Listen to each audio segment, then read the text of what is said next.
Hello guys, അപ്പം നമ്മൾ ഇന്ന് തംബ്നെയിൽ കണ്ട പോലെ 24-ൻ്റെ ഷൂട്ടുമായിട്ടുള്ള കാര്യങ്ങളുമായിട്ടാണ് കേട്ടോ വന്നേക്കുന്നത്. ഇതാ അവരുടെ വണ്ടി വന്നിട്ടുണ്ട്, അവരുടെ ആൾക്കാരൊക്കെ ഇതാ വന്ന് നിൽക്കുന്നുണ്ട്. ആരാ വന്നതെന്നറിയാവോ? ബിദില ബാലന കേട്ടോ, 24-ലെ റിപ്പോർട്ടറാണ്. ഇവിടെ ഇതാ അവരെ കൂടെ കുറച്ച് ആൾക്കാരൊക്കെ വന്നിട്ടുണ്ടായിരുന്നു ഷൂട്ട് കാണാൻ വേണ്ടി. അവരെൻ്റെ ഫാൻസി സാധനങ്ങളൊക്കെ എടുത്ത് ഇങ്ങനെ നോക്കി ഓരോന്നൊക്കെ സെലക്ട് ചെയ്ത് ഇങ്ങനെ ഇരിക്കുക കേട്ടോ. കളക്ഷനൊക്കെ കൊള്ളാമെന്നൊക്കെ പറഞ്ഞ് അങ്ങനെ. പിന്നെ ഇത് അവരെ ഷൂട്ട് ഇതാ ഇവിടെ തുടങ്ങിയിട്ടുണ്ട് കേട്ടോ. അപ്പം മോനെ റെഡിയാക്കി നിർത്തിയിട്ടുണ്ടായിരുന്നു. ഞാൻ തുത്തുവിനെ തനുവിനോട് നിൽക്കാൻ പറഞ്ഞപ്പോൾ അവന് വരുന്നില്ല എന്ന് പറഞ്ഞു. അതുകൊണ്ടാണ് നമ്മൾ മാറിപ്പോയത്.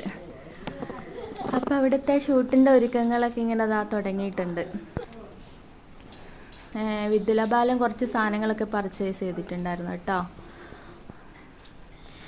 കുട്ടിപ്പട്ടാളങ്ങളൊക്കെ ഇതാ ഒത്തുകൂടി ഇരുന്നിട്ടുണ്ട്.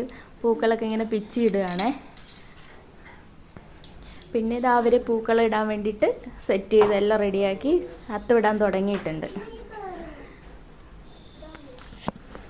ഇങ്ങനെ അത്തം ഇട്ടുകൊണ്ടിരിക്കുക കുട്ടിപ്പട്ടാളങ്ങളെല്ലാം കൂടെ. അതൊക്കെ കഴിഞ്ഞ് ഫൈനലി റെഡി ആയിട്ടുണ്ട് കേട്ടോ. അവരെ ഷൂട്ടൊക്കെ കഴിഞ്ഞ് സെറ്റായി കേട്ടോ ഗൈസ്. ലാസ്റ്റ് സീനാണേ. ഇതൂടെ കഴിഞ്ഞാൽ അവർ പോകും.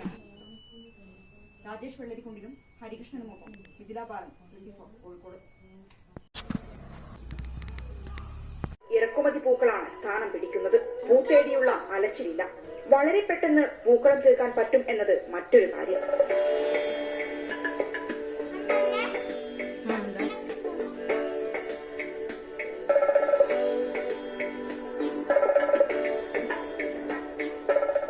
ഇനി 10 നാൾ കാണാം വീട്ടുമുറ്റത്ത് മനോഹരമായ ഇത്തരം പൂക്കളങ്ങൾ.